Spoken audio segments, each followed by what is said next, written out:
நான் சொன்ன அந்த மோட்ரு வந்து பார்த்திங்கன்னா, இந்த இடத்துல தான் வரும்.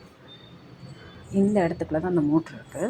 இப்போது இன்லெட் பண்ணக்கூடிய இந்த இடம் வந்து உங்களுக்கு எப்பொழுதுமே என்ன செய்யணும்னா, அடிக்கடி இதை வந்து ஒன்ஸு கழட்டி, இதுக்குள்ளே ஒரு ஃபில்ட்ரு இருக்கும். அதை எடுத்துகிட்டு அதுக்குள்ளே ஒரு சின்ன வலை மாதிரி ஃபில்ட்ரு மாதிரி இருக்கும். அதையும் எடுத்துகிட்டு ஒரு துணியை வச்சு நல்லா வைப் பண்ணிவிட்டு, அதை எடுத்து தனியாக பைப்பை வந்து அந்த ஃபில்ட்ரை வந்து ரெண்டையுமே அலசிட்டு கரெக்டான முறையில் அதை ஃபிட் பண்ணிவிட்டு இதை க்ளோஸ் பண்ணிடணும். இதை க்ளோஸ் பண்ணிவிட்டு க்ளோஸ் பண்ணிங்கன்னா தண்ணி வந்து எப்பொழுதும் டஸ்ட் இல்லாமல் உங்களுக்கு வந்து உள்ளே போகும். இப்போ உள்ளே உரியக்கூடிய அந்த சின்ன மோட்டரானது என்ன செய்யும்னா, இங்கே வந்து டஸ்ட் இருந்ததுன்னா ஒரு அளவுக்கு மேலே அது உறிஞ்சி அந்த தண்ணியை எடுக்கையில் பார்த்திங்கன்னா, அதோடு சேர்த்து டஸ்ட்டும் உள்ளே போகும். டஸ்ட்டு உள்ளே போகையில் அதில் வந்து ரொம்ப மைன்யூட்டாக இருக்குமா. அந்த டஸ்ட்டு வந்து என்ன செஞ்சிடும், அந்த மோட்டரை வந்து ரிப்பேர் ஆக்கிரும். ரெண்டாவது என்னென்னு பார்த்திங்கன்னா, ரொம்ப லென்த்தியான பைப்பு வந்து இதில் வந்து இந்த பைப்பு வந்து ரொம்ப லென்த்தாக இருக்கக்கூடாது.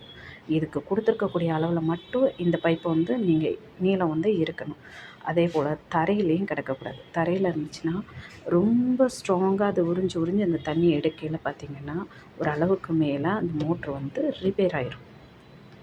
இது குறிப்பிட்ட அளவில் தான் இந்த லென்த் இருக்கணும். அதே போல் இதில் வந்து டஸ்ட்டும் அடையக்கூடாது. இந்த 2 கம்ப்ளைண்ட் இல்லை அப்படின்னு பார்த்திங்கன்னா, இந்த மோட்ரு இன்லெட் மோட்ரு வந்து உங்களுக்கு கம்ப்ளைண்ட் வராது. ரெண்டாவது பார்த்திங்கன்னா, டப் க்ளீனிங்கும் நீங்கள் கரெக்டான முறையில் கொடுத்துட்ருந்தீங்கன்னா மிஷின் உங்களுக்கு லாங் லைஃபாக வரும்.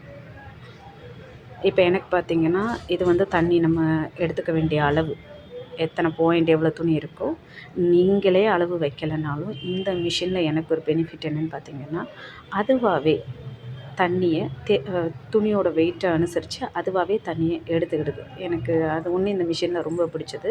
ரெண்டாவது இந்த ஆப்ஷன் பார்த்திங்கன்னா, உங்களுக்கு எவ்வளோ நேரம் ஊற வைக்கணும் அப்படிங்கிற ஒரு ஆப்ஷன் இதில் இருக்குது. நீங்கள் உங்களுக்கு இன்னொரு தடவை நான் உங்களுக்கு அதை வீடியோவில் காமிக்கிறேன். 15 நிமிஷம், 20 நிமிஷம், 25 நிமிஷம் அப்படின்னு சொல்லி இதில் ஆட் ஆகும். இதில் எத்தனை வாஷு. அதுக்கப்புறம் எப்பொழுதுமே வந்து இந்த விஷயம் இதில் வந்து நீங்கள் ஹைலையும் வைக்கக்கூடாது, லோலையும் வைக்கக்கூடாது. மிடில் தான் எப்பொழுதுமே இந்த ஃபங்க்ஷன் இருக்கணும். ஹையில் வைக்கையில் ரொம்ப வேகமாக சுத்தையில் சீக்கிரம் ட்ரம்மு உட்காரக்கூடிய அந்த ஒரு ஸ்ப்ரிங்கு உங்களுக்கு வந்து அதோட ஒர்க்கு குறையிறதுக்கு வாய்ப்பு இருக்குது. எப்பொழுதுமே லோலையும் வைக்கக்கூடாது, ஹைலையும் வைக்கக்கூடாது. மீடியமில் இதில் வச்சுக்கோங்க. இதில் பார்த்திங்கன்னா மற்ற உங்களுக்கு என்னென்ன வாஷ் தேவையோ இது எல்லாமே இருக்குது. அதுக்கு தகுந்த மாதிரி நீங்கள் இதை பயன்படுத்திக்கலாம். இப்போ இந்த பக்கம் பார்த்திங்கன்னா நார்மலோ உங்களுக்கு தண்ணி ரொம்ப கம்மியாக இருக்குது அப்படின்னு நினச்சிங்க அப்படின்னா இதை அக்வா ரிசர்வ் இந்த ஃபங்க்ஷன் பார்த்திங்கன்னா உங்களுக்கு தண்ணியோட ஒரு ஸ்டெப் தண்ணியோடு அப்படியே வாஷ் ஆகி நின்றும். அதில் நம்ம புழிஞ்சு நம்ம துணி எடுக்க வேண்டியது இருக்கும். அதுக்கப்புறம் பார்த்திங்கன்னா ஃபேவரேட். நான் இப்போ இதில் ஃபேவரெட்டுன்னு எந்த இதை நம்ம ஆட் பண்ணி வைக்கிறோமோ அதுதான் ஃபேவரெட்டுங்கிறது வந்து நான் எப்பொழுதுமே என்ன செய்வேன், 10 லெவலில் தண்ணி, இதில் 20 நிமிஷத்துக்கு மேலே வந்து இது ஊற வைக்கிற தன்மை, திரும்ப இதில் 15ஓ 20ஓ நீங்கள் செட் பண்ணிக்கலாம். அதுக்கப்புறம் 4 தடவை அலசுறது. மீடியம் லெவலில் இது வந்து ரின்ஸு நம்மளுக்கு வந்து தண்ணியை புழிஞ்சு கொடுக்குறது.